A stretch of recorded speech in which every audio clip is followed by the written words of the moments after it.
Les deux demi-finalistes malheureux de la saison dernière se retrouvaient jeudi soir au stade municipal d'Albi pour le début de la 4e journée de Pro D2, la même où Perpignan avait remporté son premier match en déplacement en 2014-2015. Cette affiche avait valeur de test pour ces deux prétendants à la montée en top 14 et qui restaient tous les deux sur 2 victoires de rang. Dès les premiers instants, Qatar et Catalans s'observaient en abusant du jeu au pied d'occupation quand les initiatives à la main étaient sanctionnées de nombreux en avant. Puis petit à petit, l'USAP allait dominer territorialement et dans la possession de balles en multipliant les phases de jeu, mais sans brio offensif et en se heurtant à une solide défense tarnaise. Sur un retour intérieur de Geoffrey Michel, titulaire à l'aile, cette défense albigeoise se mettait tout de même à la faute, avec une entrée sur le côté, signalée par l'arbitre, Monsieur Datas. L'arrière perpignanais Jonathan Bousquet pouvait alors ouvrir la marque des 25 mètres gauche pour les 100 et or qui menaient 3-0 après 10 minutes de jeu.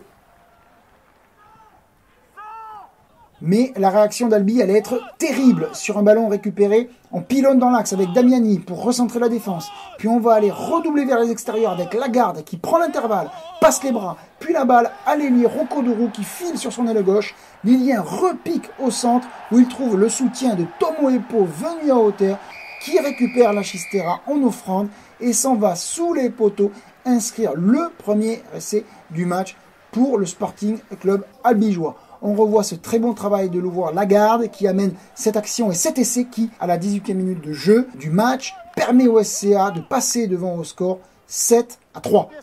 3 minutes plus tard, Perpignan est dans la réaction, mais Perpignan va se faire encore contrer. Le Sud-Africain Duvenard fait d'abord jouer les avants, puis il fait jouer les 3 quarts, mais la munition va être perdue au contact par les USAPistes et exploitée par les albigeois. Faré gratte et Tomo Epo tape à suivre au pied, poursuit en dribbling jusque dans l'embut et c'est l'ailier Maxime Lebouris qui grille tout le monde de vitesse et aplatit juste avant d'aller en zone de ballon mort.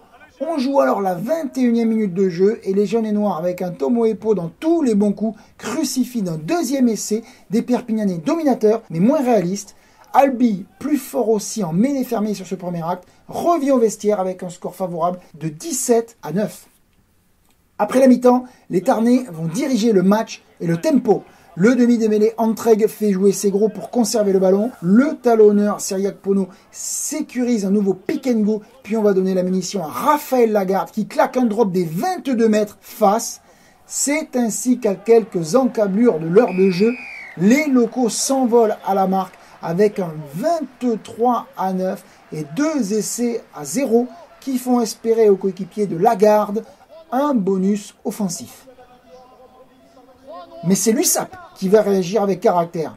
Après 2 cartons jaunes de part et d'autre à Torfs et à Hamadash, la mêlée de Perpignan confirme son renouveau en deuxième mi-temps et met à mal celle d'Albi. Après plusieurs pénalités, l'arbitre M. Datas va sous les poteaux pour confirmer un essai de pénalité en faveur des visiteurs qui relance la fin de match. Entré à la place de Selponi, le jeune ouvreur Segui transforme l'essai, puis une pénalité qui offre un bonus défensif mérité à de pourtant maladroits catalans. Avec beaucoup de sérieux et de solidité, Albi s'impose donc 23-19 et enchaîne une 3e victoire de suite. L'USAP aura un match à retard à jouer contre Dax pour oublier ce revers.